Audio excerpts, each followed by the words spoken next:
Hello and welcome. These are horse racing selections for Thursday, the 8th of December, and a late last minute golf selection for the Alfred Dunhill Championship starting in the morning.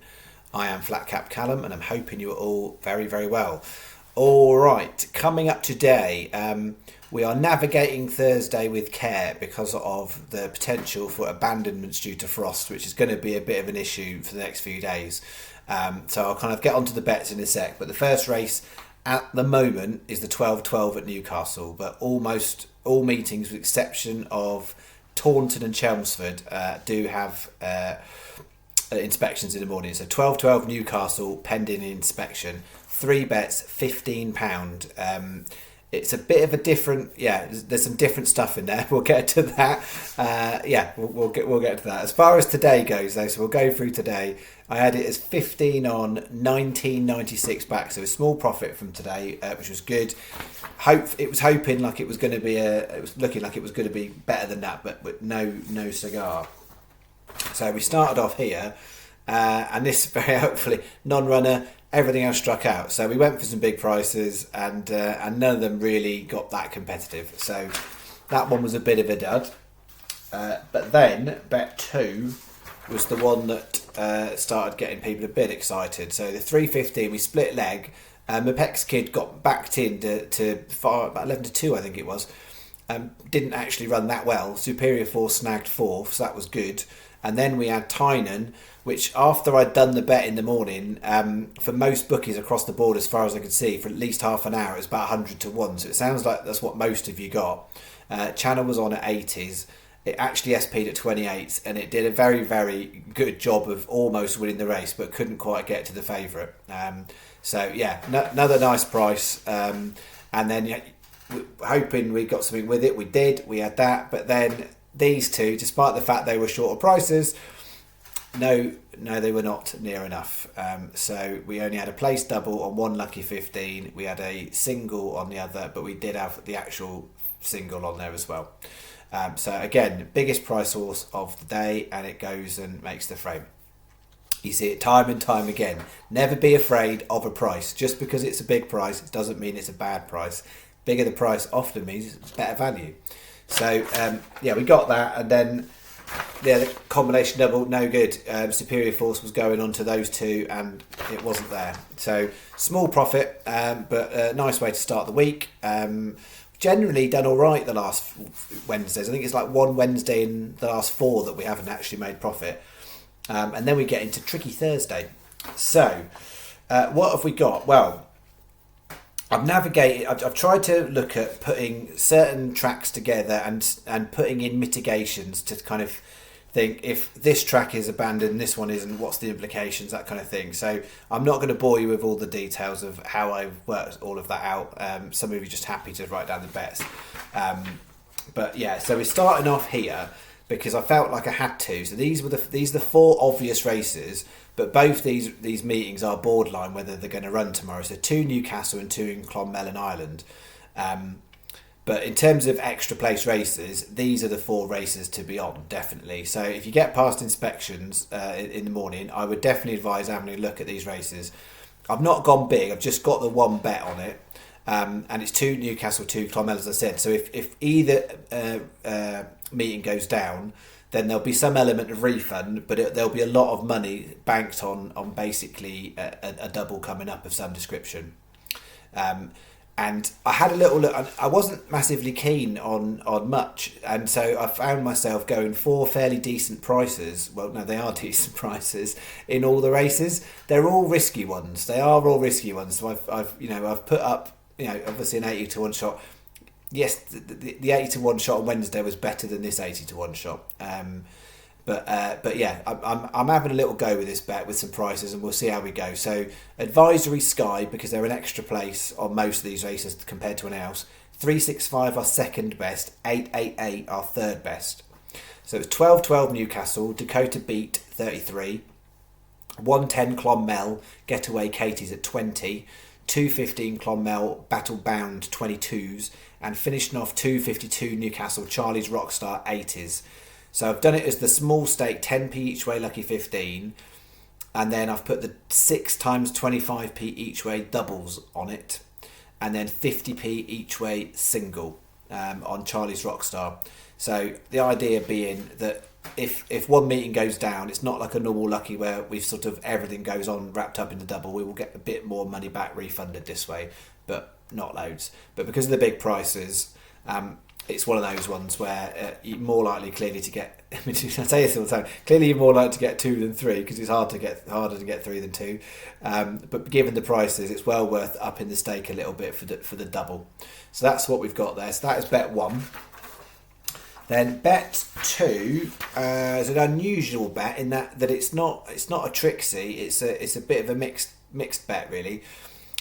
All of these 3 races that I've got here, they're all different tracks. Warwick's the only one that's got an inspection, but they're all standard term races. They're all 3 places only, so there is no there's no bog at this time of night for Sky, so the channel doesn't get any bog for these bets. But if you put them on after 9, you will do. So the advisory is a bog bookie. So if tonight, then something like 365 or Coral that will pay bog the night before is where you want to be. So we've got 1250 Warwick, Prince de Malvo 28s. Then I've split the 135, so we've got 2 in there. Let It Shine at 14s and Sailed Away at 50s. And then the 830 Chelmsford, the Bay Warrior. It's the only Chelmsford horse I've got. I'm sure some of you are hoping I had a nice little saver bet coming onto the evening at Chelmsford. I just like one horse, and there's no extra places on the race either. So it's 16 to 1, the Bay Warrior. So the way this works out, if you put all of these in your bet slip, it's 5 combinations of doubles. So all combinations of doubles, there's 5 of them. So it's 5 times 25p each way doubles. And there's 2 possible trebles in this. So 5 doubles, 2 trebles. So that's 350, and then an extra 50p each way single on the Bay Warrior. So we've got something going on to the very last horse, even if it goes awry in the afternoon. That is bet 2. Any questions, shove it in the comments.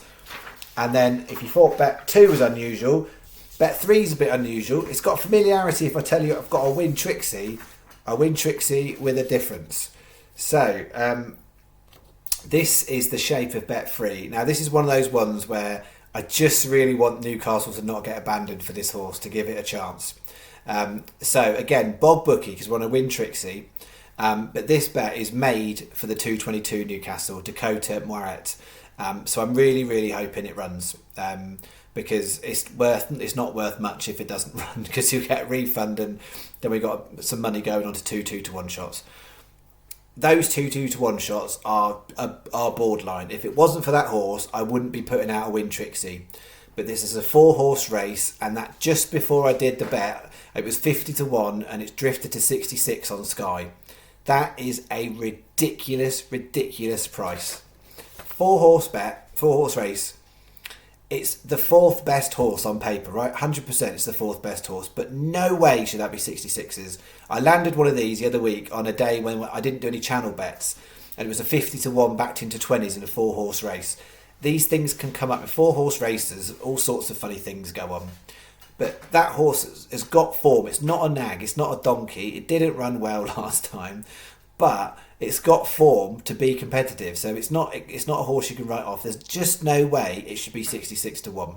In the context of the other horses, I would accept maybe 12 to 1, 14 to 1 maybe, but not that price. So I've had to give it a go. I felt compelled to, because there was just an inordinate amount of value.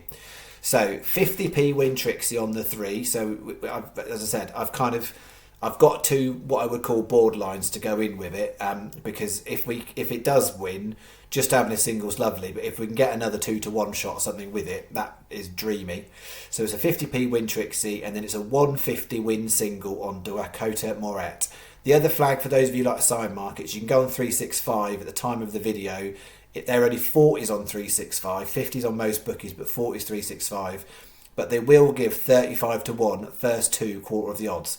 That is a great bet. 35 to 1 first 2 quarter of the odds. That's so much better than 40 to 1 on the nose. So yeah, have a little look at that one, and then if it doesn't run, I'll be a bit sad. We'll get our money back, but if there's no Newcastle race, because it's abandoned. All right, and then moving on, last thing, I'm not, because normally if I do a golf bet, I do it on Tuesday, and I wasn't sure, and in the end I was like, no, I will stick it up. It's nothing difficult nor complicated. I've just like one player from a value perspective in the Alfred Dunhill. It starts in the morning, so you really need to get this bet on tonight or very, very first thing. I can't remember exactly what time the tournament starts, but definitely advisable try and get it on tonight. I know lots of people aren't bothered about the golf, but yeah, this is the penultimate tournament of the year. I don't know if I'll do anything next week, but Jaden who knew I found a golfer now I can't say. Jaden Scraper, 33 to 1. I don't know. I've never heard anyone say his name out loud before. I've done my research. I know about the player, just not how to say his name. So it's 33 to 1, 7 places. That price is pretty consistent across the board. It's a £1 each way single. So if you want the golf bet, it's a £2 golf bet this week. Haven't done one for a couple of weeks. I've been looking around inside markets and stuff, and it's just not been there. So yeah. Jaden Schaper, if anyone knows, and if anyone's South African, and I've said that terribly wrong, I am sorry. Okay, so 15 on the horses, 2 on the golf for this week, and then I'll be back Friday. Friday looks really like it's good, but if some of these meetings go awry, like Cheltenham, then it's going to be a bit sad. There's 3 all-weather meetings on Friday now. So that should give us some stuff to go on. But the Cheltenham meeting arguably looks better on Friday on paper for value than it does on Saturday. So yeah, we'll see. And fingers crossed, Cheltenham will be on Friday. All right, I shall be back tomorrow night, Thursday night, for Friday selections. And I believe that is me for tonight. I'm not going to chat on about anything else. Thank you very much. I will see you tomorrow night. Bye bye.